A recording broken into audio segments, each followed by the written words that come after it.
হওয়ার জন্য মানুষের মন ভোলানোর কথা বলে না। নবীরা যেটা বলার সেটাই বলে। নবীরা তখন নবীজি সাল্লাল্লাহু আলাইহি ওয়াসাল্লাম তাদেরকে বললেন, ভাই তোমরা যে কথাটা বলছো এই কথা আমি তোমাদের পারমিশন দিতে পারবো না যতক্ষণ আল্লাহর পক্ষ থেকে ওহী না হবে। ওই মুহূর্তে আল্লাহ পাক এবার কোরআনের আয়াতটা নাযিল করে দিলেন।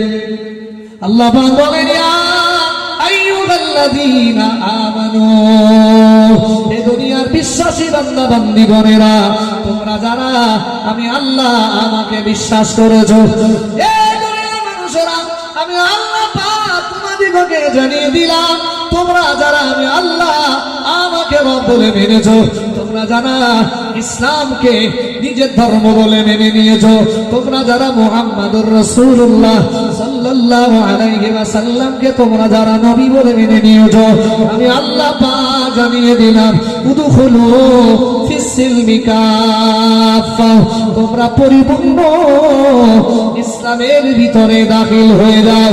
তার মানে আল্লাহ বললেন, তোমরা 70% তোমরা ইসলামের আইন কানুন গুলো মানবে, আর 30% ইহুদি ধর্মের আইন কানুন মানবে। তা চলবে না, চলবে না, চলবে না। ঈমান যখন তুমি এনেছো, ইসলাম যখন তুমি কবুল করেছো, তোমাকে সমস্ত ধর্ম ছেড়ে দিয়ে, সমস্ত কিতাব তোমার ছেড়ে দিয়ে তোমাকে কোরআনের উপরে আমল করা লাগবে। ইসলামের প্রত্যেকটা আইন কানুন তোমাকে মানা লাগবে। জোরে বলেন, আরো জোরে বলে। একদিন আমরা ওই ধর্ম পালন করি, আল্লাহ কোরআন নাযিল করে দিলেন, তা হবে না। তা হবে দু নৌকা পাওয়া দেওয়া যাবে না, তাহলে অতল তলে তলিয়ে যাবে। তোমাকে এক নৌকা পাওয়া দেওয়া লাগবে।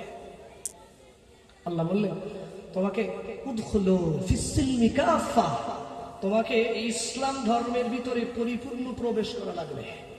তার মানে ইসলামের প্রত্যেকটা আইন আর কানুন, কোরআনের প্রত্যেকটা বিধান, রাসূলের প্রত্যেকটা কথাগুলো তোমাকে জীবনে কর্মে বাস্তবায়ন করা লাগবে।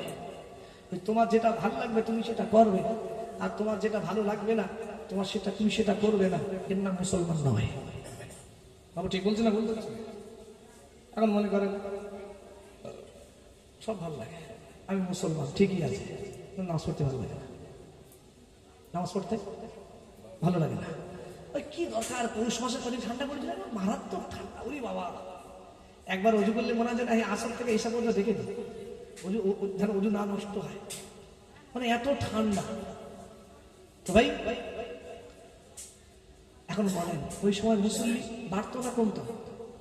যারা নর্মাল মুসল্লি, নর্মাল পৌলো মুসল্লি, দেখবেন তাদের খুঁজে পাওয়া যেত না। আর যারা একেবারে পাবন্দির সাথে নামাজ পড়ে, তারা সমস্ত বাধা বিপত্তি, সমস্ত বর্ষা, সমস্ত শীত, সমস্ত গরম অতিক্রম করে তারা রবের দাসত্বে হাজির হয়ে যায়। জোরে বলেন, আর জোরে বলেন সুবহানাল্লাহ। আর টোলো মাল ঠেলে ঠেলে নিয়ে যেতে হয়, চল নামাজ পড়ি, চল, মান সম্মানের দায় কি করবে, মাগরিব সব দোকানে থাকলে বড় বড় দাঁড়ি লোক খারাপ বলে, চল নামাজ পড়ি। এরকম কিছু মুসল্লি আছে, এরা মোটামুটি সুযোগ সুবিধা টুপিটা খুলিয়ে বসে যায়, নামাজের টাইম পার করে দেয়। এরা লোক আছে না নাই? বাবু মনে রাখবে, ইসলামের ভিতরে নবীজি সাল্লাল্লাহু আলাইহি ওয়াসাল্লাম বলেন, মন চাই জিন্দেগি ইসলামে চলবে না। ইসলামে মন চাই জিন্দেগি চলবে না। নবীজি বলেন, ইসলামের 5টা স্তম্ভ রয়েছে, 5টা খুঁটি রয়েছে। এই প্যান্ডেলের এত বড় ছাদ দাঁড়িয়ে রয়েছে, কটা খুঁটি দেওয়া আছে। এই খুঁটির জোরে কিন্তু প্যান্ডেলের ছাদ দাঁড়িয়ে আছে, আছে না নাই? আছে।